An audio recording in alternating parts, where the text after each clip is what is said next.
এই দেশ 1971 সালে স্বাধীন হয়েছে।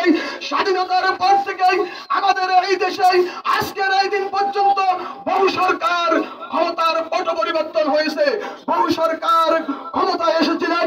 শেখ মুজিবুর রহমান এসেছিলেন, শহীদ প্রেসিডেন্ট জিয়াউর রহমান এসেছিলেন, হোসেন মোহাম্মদ এরশাদ এসেছিলেন, খালেদা জিয়া এসেছিলেন, শেখ হাসিনা এসেছিলেন।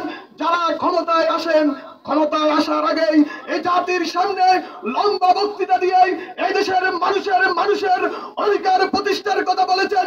মানুষের গরিব দুঃখী মানুষের মুখে হাসি ফুটাবেন, এরকম উক্তি তারা এই জাতির সামনে দিয়েছেন। স্বাধীনতার পর থেকে আজকের এই দিন পর্যন্ত এই দেশের মানুষ মুসলমানদের কাছে বিভিন্ন সুরতে কেউ হাতে তসবি নিয়ে, কেউ মাথায় পটি বেঁধে, কেউ ইসলামের দোহাই দিয়ে, কেউ বলেন কোরআন সুন্নাহর কোন বিরোধী আইন পাস করবেন না। এই সমস্ত অজুহাত দিয়ে এই দেশের মানুষকে ধোঁকা দিয়েছেন। স্বাধীনতার পর থেকে আজকের এই দিন পর্যন্ত যারা ক্ষমতায় ছিলেন তারা তো এই সমস্ত উক্তি দিয়েছিলেন, কিন্তু স্বাধীনতার পর থেকে আজকের এই দিন পর্যন্ত আমাদের দেশে চুরি, ডাকাতি, সন্ত্রাসী, রাজধানী, খুন, খারাপি, দর্শন দিন দিন বাড়ছে না, কমছে। আল্লাহ আইন দিয়ে যদি দেশটা চলে তাহলে এই দেশের মানুষ শান্তি পাবে, নতুবা অন্য কোন পদ্ধতিতে শান্তি আসবে না। মিনকুম উম্মাতুন ইয়াদউনা ইলাল খায়র ওয়া ইয়া'মুরুনা বিল মা'রুফ ওয়া ইয়ানহাউনা আনিল মুনকার।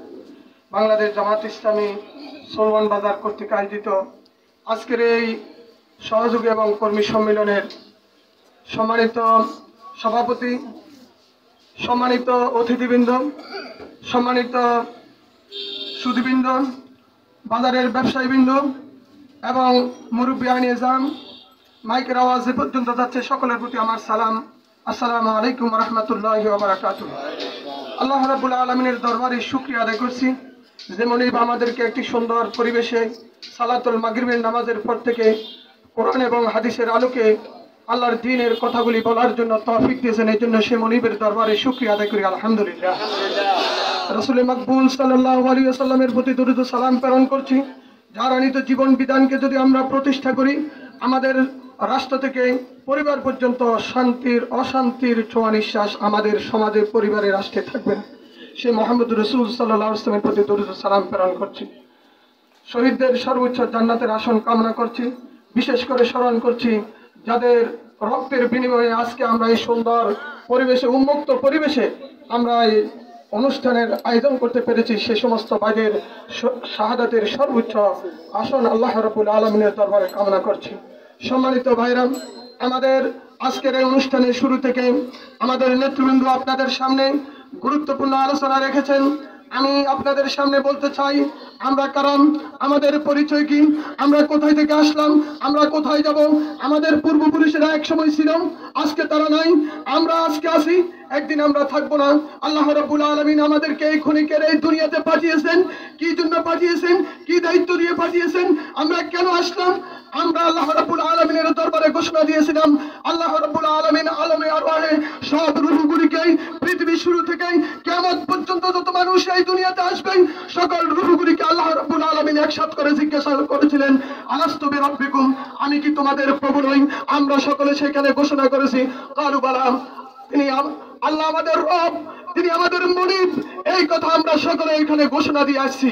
কিন্তু আজকে আমরা যে বাংলাদেশে বসবাস করছি, এই বাংলাদেশে 92% মুসলমানের দেশ, 92% মুসলমানের দেশ, যে দেশের মানুষ আজও, যে দেশের মানুষ সকালে আযান শুনে ঘুম ভাঙে, যে দেশের মানুষ আজও এশার নামাজ পড়ে ঘুমায়, সেই বাংলাদেশের 92% মুসলমানের দেশে কোরআন হবে আমাদের কনস্টিটিউশন, কোরআন হবে আমাদের জীবন বিধান, রাসূল সাল্লাল্লাহু আলাইহি ওয়াসাল্লাম হবে আমাদের একমাত্র আদর্শ নেতা। আল্লাহ রাব্বুল আলামিন বলেছেন, লাকাদ কানা লাকুম ফি রাসূলিল্লাহি উসওয়াতুল হাসানাহ। রাসূল সাল্লাল্লাহু আলাইহি ওয়াসাল্লাম হলেন আমাদের একমাত্র আদর্শ নেতা। কিন্তু 92% মুসলমানের দেশে এই দেশ 1971 সালে স্বাধীন হয়েছে। স্বাধীনতার পর থেকে আমাদের এই দেশে আজকের এই দিন পর্যন্ত বহু সরকার ক্ষমতার পট পরিবর্তন হয়েছে। বহু সরকার ক্ষমতায় এসেছিলেন। শেখ মুজিবুর রহমান এসেছিলেন, শহীদ প্রেসিডেন্ট জিয়াউর রহমান এসেছিলেন, হোসেন মোহাম্মদ এরশাদ এসেছিলেন, খালেদা জিয়া এসেছিলেন, শেখ হাসিনা এসেছিলেন। যারা ক্ষমতায় আসেন, ক্ষমতায় আসার আগেই এই জাতির সামনে লম্বা বক্তৃতা দিয়ে এই দেশের মানুষের অধিকার প্রতিষ্ঠার কথা বলেছেন, মানুষের গরিব দুঃখী মানুষের মুখে হাসি ফুটাবেন, এরকম উক্তি তারা এই জাতির সামনে দিয়েছে। স্বাধীনতার পর থেকে আজকের এই দিন পর্যন্ত এই দেশের মানুষ মুসলমানদের কাছে বিভিন্ন সুরতে কেউ হাতে তসবিহ নিয়ে, কেউ মাথায় পটি বেঁধে, কেউ ইসলামের দোহাই দিয়ে, কেউ বলেন কোরআন সুন্নাহর কোন বিরোধী আইন পাস করবেন না, এই সমস্ত অজুহাত দিয়ে এই দেশের মানুষকে ধোঁকা দিয়েছেন। স্বাধীনতার পর থেকে আজকের এই দিন পর্যন্ত যারা ক্ষমতায় ছিলেন তারা তো এই সমস্ত উক্তি দিয়েছিলেন, কিন্তু স্বাধীনতার পর থেকে আজকের এই দিন পর্যন্ত আমাদের দেশে চুরি, ডাকাতি, সন্ত্রাসী, রাহাজানি, খুন, খারাপি, দর্শন দিন দিন বাড়ছে না কমছে? এর একটি মাত্র কারণ, অন্য কোনো কারণ নয়, একটি মাত্র কারণ, সেই কারণ আল্লাহ ঘোষণা দিয়েছে। আলামিন আমাদের জন্য যে মনোনীত জীবন ব্যবস্থা আল্লাহ রাব্বুল আলামিনের পক্ষ থেকে আমাদের জন্য যেটা দেওয়া হয়েছে, এর বাইরে যদি আমরা চলি, আপনি যত বড় বৈজ্ঞানিক, যত বড় দার্শনিক, যত বড় চিন্তাবিদ, যত বড় ওলি আল্লাহ দাবি করেন, পশ্চিমকালেও আপনার পক্ষে আল্লাহর দ্বীন ব্যতীত, কোরআন ব্যতীত, ইসলাম ব্যতীত অন্য কোন জীবন ব্যবস্থায় আমাকে, আপনাকে, এই দেশকে, জাতিকে শান্তি দিতে পারবে না। কারণ শান্তির গ্যারান্টি, কারণ যিনি মোবাইল আবিষ্কার করেন তিনি মোবাইলের জন্য একটা নিয়ম দিয়েছেন, এর বাইরে আপনি মোবাইল চালালে মোবাইল আপনাকে ঠিকভাবে ব্যবহার করতে পারবেন না। এই মাইক একটা নিয়ম, তার নির্দিষ্ট পদ্ধতিতে চলে, যিনি আবিষ্কার করেছেন ও আবিষ্কারকের নিয়মের আলোকে চলে। পৃথিবীর প্রত্যেকটি জিনিস যিনি আবিষ্কারক তার অধীনে ওই জিনিস যদি চালানো হয় ওই জিনিস সুন্দরভাবে চলে। অতএব আমাদের এই আকাশ এবং জমিন, এই নবমণ্ডল এবং ভূমণ্ডল, এই সব পৃথিবীকে যিনি সৃষ্টি করেছেন তিনি বলেছেন আলা আলাহুল খালকু ওয়াল আমরু, জমিন যার, আইন চলবে তার। আল্লাহর জমিনে আল্লাহর আইন দিয়ে যদি দেশটা চলে তাহলে এই দেশের মানুষ শান্তি পাবে, নতুবা অন্য কোন পদ্ধতিতে শান্তি আসবে না। অতএব আমরা মুসলিম হিসেবে, আমরা ইমানদার হিসেবে, আমরা নামাজি হিসেবে, নামাজ পড়া আযান দেওয়ার সাথে সাথে আমার উপর, আপনার উপর, আকেল বালেগ সুস্থ প্রাপ্তবয়স্ক সকলের উপর নামাজ যেরকম ফরজ, আমার আপনার সকলের উপর দল মত নির্বিশেষে সকল দলের, সকল পার্টির সকলের উপর আল্লাহর জমিনে আল্লাহর দ্বীন কায়েমের কাজ করা ফরজ। আপনি কোন দল করেন, আপনি কোন পার্টি করেন সেটা আমার জানার দরকার নাই। আপনি যদি মুসলিম হিসাবে নিজকে ঘোষণা দিতেন চান, ওয়াকালা ইন্নানি মিনাল মুসলিমিন, এই দাবিতে যদি আপনি আসেন, তাহলে আপনি যে দলের হোক না কেন আপনার উপর দায়িত্ব হলো, ফরজ হলো নামাজ পড়া যেরকম ফরজ জাহান্নামের আগুন থেকে বাঁচানোর জন্য, অতএব আমার জন্য, আপনার জন্য ফরজ হলো আল্লাহর জমিনে আল্লাহর দ্বীন কায়েমের কাজ করা, কোরআনের সমাজ প্রতিষ্ঠার কাজ করা প্রত্যেক মুসলমানের উপর ফরজ। আপনার দল যদি কোরআন প্রতিষ্ঠার কাজ করে, কোরআনের পক্ষে যদি কথা বলে, কোরআনের দিকে যদি মানুষকে ডাকায়, আপনি ওই দলের পক্ষে ডাকবেন, তাতে আমাদের কোনো আপত্তি নেই। আর আপনার দল যদি কোন নেতার আদর্শ, কোন ব্যক্তির আদর্শ, কোন ব্যক্তি মানুষের দিকে যদি আপনাকে আহ্বান করে, আমাকে ডাকে, আল্লাহ রাসূল সাল্লাল্লাহু আলাইহি ওয়াসাল্লাম সাহাবীদেরকে বলছিলেন, আমি তোমাদেরকে 5টি জিনিসের নির্দেশ দিচ্ছি, আলা আমরুকুম বিখামসিন আল্লাহু আমারানি বিহিন্না, আসসামু ওয়াল ইতাত ওয়াল হুজরাত ওয়াল জিহাদ ফি সাবিলিল্লাহ। এক সাহাবী বলল, ইয়া রাসূলুল্লাহ, একজন লোক নামাজ পড়লো, রোজা রাখলো, নিজকে মুসলিম হিসেবে দাবি করলো, কিন্তু সেই কোরআন প্রতিষ্ঠার কাজ, জিহাদ ফি সাবিলিল্লাহর কাজে সে অংশগ্রহণ করলো না।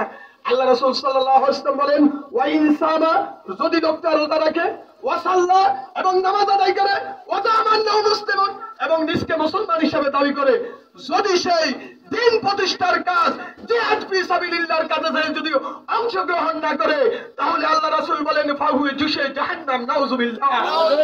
তার ঠিকানা কোথায়? জাহান্নাম। কাজ করেন, মাথাতে পট্টি বাঁধেন, তফসিল লাগান, যত কাজ করবেন, মানুষ মেরে মানুষের উপর নর্তকী করা, এটা তো আপনাদের কর্মসূচিতে আছে।